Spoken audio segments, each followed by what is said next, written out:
The Magic win! The Magic win! The Orlando Magic defeat the Los Angeles, the vile, the hated LeBron James and the Lakers 118 to 106. And man, it was nice to get this victory. Both teams coming into this 4-6 in their last 10. The Lakers have dropped, I believe, their last 2 or 3 maybe. So you knew they were chomping at the bit to get a win in Orlando and try to spoil Dwight Howard's night. But Franz Wagner and Paolo Banchero say, no. This is our house. Jay, it was really expensive to be in that house tonight, I'm sure. You weren't at the game, although you're down there in Orlando. Man, it was good to get a victory here. I feel like the team is starting to hit a little bit of a stride. I know it's still kind of a losing record in the last 11 games, but don't look now. In the last 5, we're shooting 37.9% from beyond the arc. Paulo and Franz looking like stars, some other guys doing some things, and we get the victory here. What's good? We happy, man. Let's see. This is the last couple times we did a recap. I was ready to rant, but I'm going to rant a little bit today, but it has nothing to do with the game. So let's get it. Paolo Banchero started hot. I mean, he's been looking like a guy. His last 10, he's scoring 31 points, 7.6 boards, 4.5 assists, and about 2 stocks. He started Baby like the Bron guy. Going crazy. He is, man. He is. And he likes to put up in front of Bron, too, because I know that's a guy he's emulated a lot in his game. He gets 11 in the first, and I'm thinking, oh, this is going to be a Paolo Banchero game. He has a consistent game. I really thought that too, man. Right? I was like, he's going in. Yep. We about to get that 50, 60 point game. So Right. And he had a great game. He goes for 30 points. Like that's freaking awesome. It was a great game. Yeah, solid game. I think he went 9 of 17 from the floor. So very good Paulo game, 2 of 6 from beyond the arc. But it ends up being Franz Wagner who really comes through. When he starts cold, sometimes I'm like, uh-oh, what's going on? You know, he started I was a little worried, I'm not going to lie. Yeah, 2 points in the first quarter, and you're like missing some shots. You're like, uh-oh, I'm not really sure. But then he has 10, 9, and a big 11 points at the end of the game. And he was really clutch when we had, at one point, a 17-point lead with 8 minutes to go. And then all of a sudden, like Dory Finney-Smith hits a 3, and Paolo Banchero misses a pull-up shot. Goga misses a couple bunnies at the rim. Then Luka Doncic gets fouled on the 3. He hits all 3, and you look up and you're like, oh shit, now they're only down by 7. This could be bad. But then we have Franz with the driving layup. Paolo missed a shot. Franz gets another layup. Then Franz again hits a big 3. Paolo hits a driving layup, and now the lead is back out to 11 or 12. You feel like the momentum is back secure with the Magic, and it was really Franz kind of icing it with some big shots down the stretch, not letting this team lose. So, yes, the German sure. Wunderkid. Yeah. There we go. Yeah, man. I feel like that stat line of when our 2 stars get 30 points a game, I feel like there was one game where our guys did the thing, but the other guys just came up a little bit short. But I think it's a safe stat line to say that when those 2, have a very good night like tonight, the rest of the team plays their part, we're going to win those games, man. Yeah, and I know I was thinking about you, Jay. I think about you. You have my heart, buddy. I was thinking about you in that third quarter because that's been a big talking point whenever we get on. When the team I was literally loses, gonna say, dude, we did good in the third quarter. Yeah, no, huge third quarter for us. What's the box score? We held them to 18 points or something like that. 34-18, we win that. In that third quarter, we shot 63% from the field, 50% from beyond the arc, 5 of 10 from 3. I mean, that's Listen, let me repeat that, Magic fans. 5 of 10 from beyond the arc, and the Lakers were putrid. They shot 22% from 3, 42% from the field. So after that third quarter, I was like, damn, we got this one in the bag, but it started a little sketchy, some turnovers early in the fourth and some fouls, but The Magic had enough, led by Listen, Franz in that fourth. I'm not gonna question old boy JJ's decisions or whatever, but Dalton Knecht, their 3-point shooter, he played for 4 minutes, Yeah. got one shot, made the one shot, one attempt, that's it. Like, so that's got to be weird. Like they tried to trade him, and then they're like, "Oh no, you're not traded. Never mind." Messed up, man. Yeah, if you think about it, yeah. They're like, "No, we don't want you. We'll take this like mediocre big from Charlotte," and then it fell through, and they're like, "Yeah, no, but you're still cool. We're good, right? Like no bad blood." It's like, hey Dalton, come to Orlando. Yeah. Yeah, well, I don't know if we need another wing, but yeah, I like what Tristan Da Silva's been bringing. I thought we were so close to Dalton Knecht. What were we off by, like 1 or 2 picks? It was one really pick, close. Bro. One pick. If they didn't pick him, I mean, I like Tristan, I like our pick, but we probably would have went with him. Yeah, for sure, man. And I am really excited to be seeing you live in human flesh in under a week, Jay. I'll be flying down.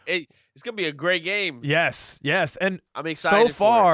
So far, the Orlando Magic have never lost when we've had a Court Cousins family reunion. So we got to keep the streak going. If you haven't already, this ain't about to be the one either. No, definitely not. Get your tickets in the link. We got tons of giveaways. We're going to be meeting up before, hanging out. It's always good to kick it with everyone, and we hope to see you there. Get your tickets now. Only a few more days left until that. But tonight also was Dwight Howard's night, man. He got into the Ring of Honor there. Still not jersey retired. Whatever. We'll talk about that later. But yeah, I mean, greatest Magic of all time. Let's make sure we talk about that because I really, really want to talk about him. Yeah. Well, what do you think? I mean, greatest Magic of all time. Vooch has, I think, like the most games or points. He's got a lot of records, Vooch, but not a lot of winning necessarily. Shaq and Penny were just like cultural sensations. T-Mac was probably our most prolific scorer of all time.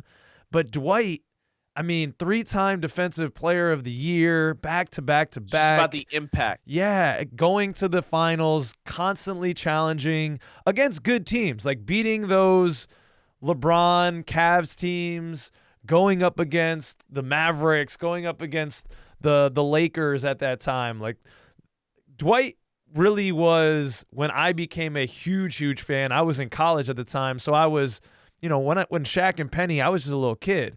But when Dwight came in, I was growing into my manhood, and he really was awesome to watch. It's funny, man, because literally, like we just said, we're gonna talk about it later, but nah, screw that. We gonna give this man his flowers right now. It's just too easy, right? Mm-hmm. Just like you mentioned, I became a diehard Magic fan during the Dwight Howard era, right? Yeah. Like you said, during the Shaq and the Penny years, I was way too little. Matter of fact, I had just been born. You know what I'm saying? Like 92. You were fresh out the oven. Dude, I was fresh out the oven.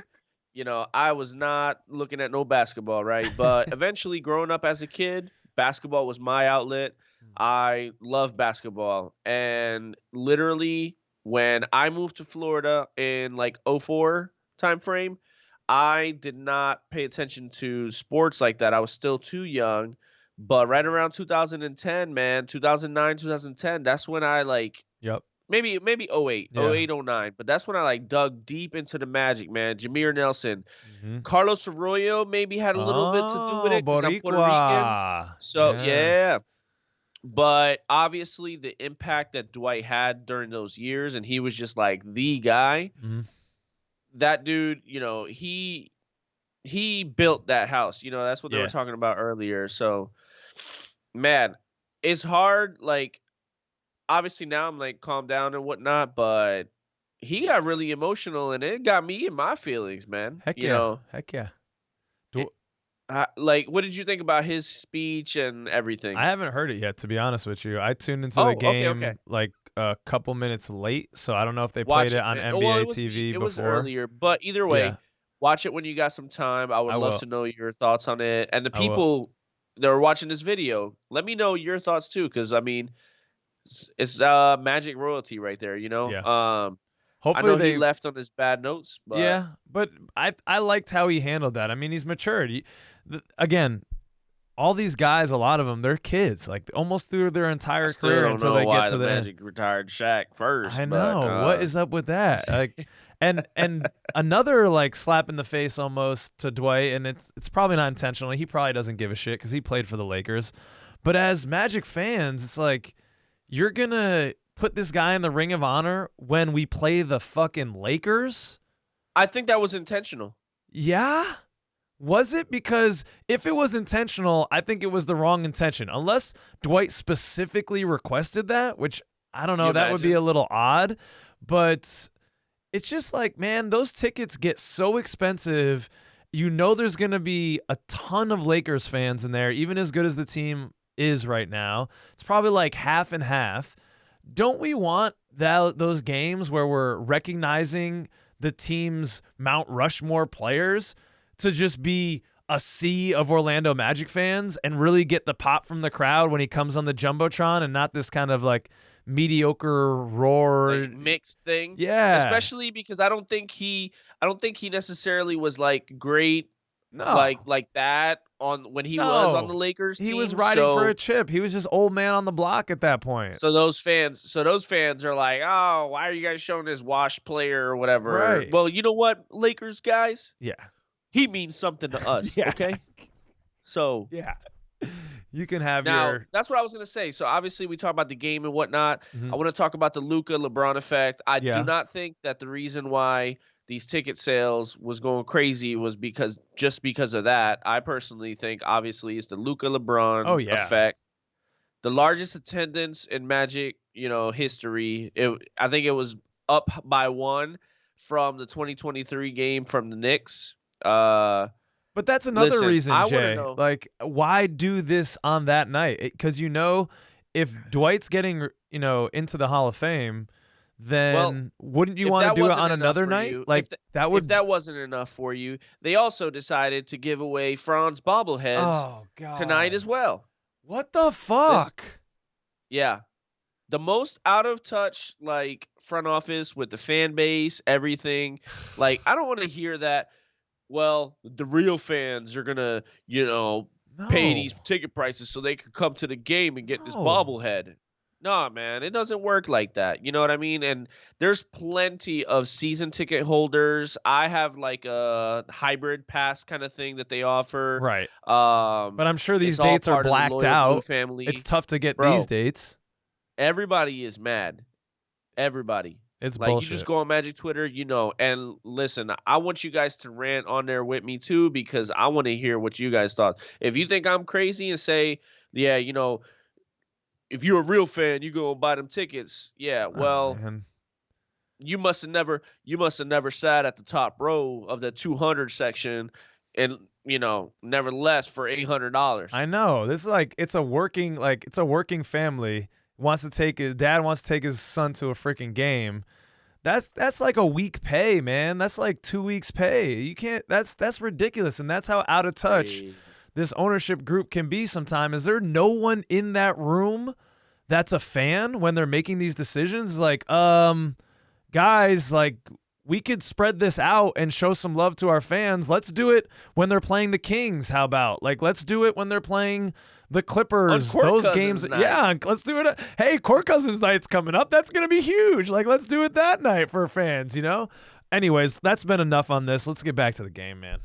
Yes, sir. I mean, I already imagined this was going to be talked about a little bit, so the title could be a little bit different than a recap. But, all right, back to the game. Yes. Why is Caleb first off the bench? Okay, good. I'm glad you brought this up.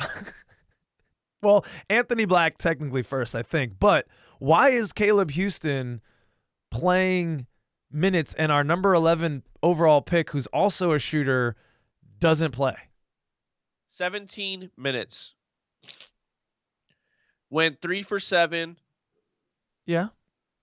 2 out of 6 3-pointers. Yeah. I don't mind what he did, Jay. I thought his play was solid, but we just picked Jet Howard number over 11. Defense, I think he's a little bit more active in regards to that. But I don't know, man. I would honestly love to, just hear. I would just love to be a fly on the wall one of these days and just listen in on what the hell's going on, like what their thought process is. The fact that we have 11 games left.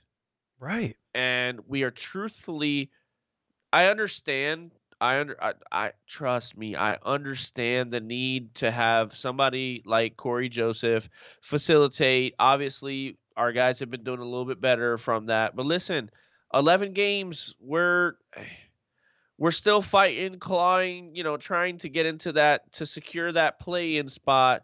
Like, at this point in time, if it happens, it happens. Right.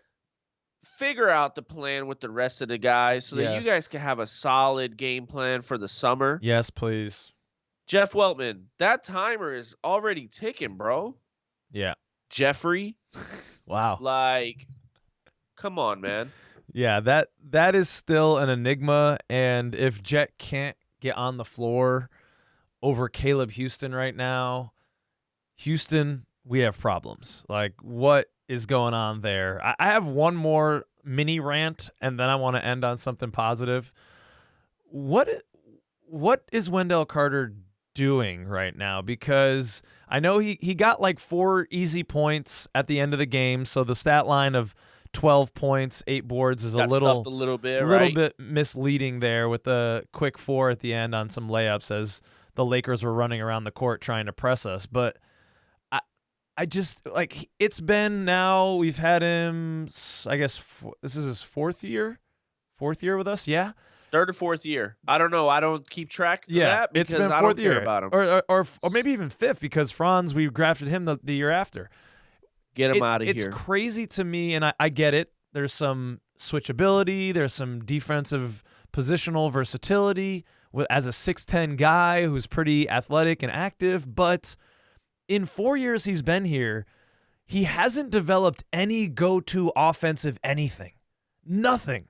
Like, and as a big man, even like Andrew Nicholson, all right? I'm pulling out the torture chamber for you crazies out here. He had some moves that he would do, just like a little drop step, hook, something that when you give the ball to Wendell, you know he can do a move and get a bucket. There was a time in the game early where I saw him pretty much sealing off Luka Doncic in the paint, and people were like, nah, we're not going to pass it down to you. It's like, you pass it to the big man when Luka's on him in the paint, but he just has no offensive game at all, and he really hasn't developed anything, and the shot's not there this year, so I'm just confused as to what he does. Not to mention he'll get a rebound, try to do a putback, and airball it. Like, yeah. I don't want to be negative. How many times will we see that? Listen, I'm not even going to speak on it because quite literally I've been saying get rid of him for the longest. Like, he better be gone, bro. Boy, sign him to an extension. Jonathan Isaac, what are we doing? We got a lot of work to do. That's the answer. That's the answer to everything. We got a lot of work to do in reality. That's a head scratcher, right? Jonathan Isaac, 9 minutes still. Like, there's something. Did you see the thing about the coach? They asked the coach. They said, "Is he on a minutes restriction?" Yeah, and he's like, "No." Right. We're just trying to manage things. It's like, what? So he just sucks then? What? Why did we extend it? So many questions. There's so many questions around the decisions that we made to extend Wendell Carter Jr. and Jonathan Isaac. But this is a happy day, Jay, so let's not dwell on that. Are you ready? Can we finish with some more positive stuff, perhaps? Let's do it. Okay. Well, I do want to shout out AB. And talking about minutes, he got 30 minutes. He brought some really good things, man. 17 points. Oh, you got that AB on. AB. That's nice. 6 assists, a steal from him, 5 boards. I like how he was John with LeBron, wasn't backing down. I dig what this young man. Kid. Yeah, he's scrappy, man. He was throwing some bows. 7 of 10 from the field, super efficient. Was hitting the 3 tonight, 3 of 5. So maybe that's why I'm feeling good about him. But I like to see that. I'm not gonna dog on him because we're doing positive. Yeah. Just I need this every day. Yeah. Straight up. That's it. That's all I'm gonna say. You guys decipher how you want. AB, we see you. We know what you could do. Yeah. Keep it rolling. Yep. Love what we saw from him tonight. And again, Franz Wagner, man, this guy, the Wunder kid, just unbelievable tonight. We want to talk about juice. Pulling out the receipts. Yeah, this is documentation. This was sent by homie, I think this is Breadhead sent this to us from Germany. It's a German magazine, and it says the next Wunderkid. Yeah, it's all in German. I can't read any of it, but it looks wonderful. Duolingo. I love how. Oops, I tapped the Jesus there. I love how Franz was so. Oh, you said something. I'm sorry, man. You said something, and I have to bring it up. What's that? Somebody got called Jesus' brother today. I don't get it. What do you mean? Dwight Howard called Goga Bitadze Jesus' brother. What? He literally told he was telling Jeff and David Steele when he was on talking on the second quarter. I didn't hear that. He was like, yeah, man, they got Jesus' brother on the team. That guy was on the Passion of the Christ, wasn't he? He said that shit? He said I that did shit. not hear go that. back and watch it. Oh my God, I was listening to that. I loved having him on the microphone. I love that big queer man. That was awesome. Yeah, he's freaking hilarious. I'm sorry, I had to bring no, that up. that's funny, that's dude. wonderful. That's wonderful. I just wanted to end with some shouts to Franz for just the chest bumping, like getting in. He drew that traveling call on LeBron, and then the next play down, he sealed off LeBron and got the pass and finished right around LeBron. I just like that he was going after the King. And yeah, the King is in his later years, but you still want to see that from your young players trying to take the torch instead of having it passed to them. So, hey man, things are looking up now for our Orlando Magic as of late. Again, with that shooting, if that shooting stays decent, Jay, we can win games. It's just a big question of, I don't think we're going to continue to shoot 37.9% like we have in our last 5 games. But, man, if we shoot like 34 to 35%, that is a good omen going into and good confidence going into the play-in / playoffs. And if that shooting stays there, other teams are not going to want to see us because we already have all the other stuff. Tenacious on the defensive side, and we got 2 guys that can bully you down in Franz Wagner and Paolo Banchero, especially Paolo in terms of getting to the line and playing bully ball. So that would be a nice way to go into these play-in tournament games. Yes, for sure. To end everything off, we're going to go see the Charlotte Hornets tomorrow. Mm-hmm. And then we're going to be back in the Kia Center on the 27th against the Dallas Mavericks. They just got Anthony Davis back, I believe, so that's a tougher game now. And then it's Court Cousins' family reunion on the 29th against the Kings, and the Clippers on Monday will also be in the building for that. Then Spurs and Wizards. Better show Markelle Fultz why we don't need him. Oh, dude, don't talk slander on that man. I love Markelle. But there's a lot of winnable games here. That's the point. I don't think anything's happening with the standings at this point, really. I suppose we could get to the Hawks. I think they're only 2 games ahead of us. But I'm just looking to see competitive basketball, a little bit above 500 basketball, see the shots fall, and hopefully we can make some noise, at least in the play-in and then in the playoffs.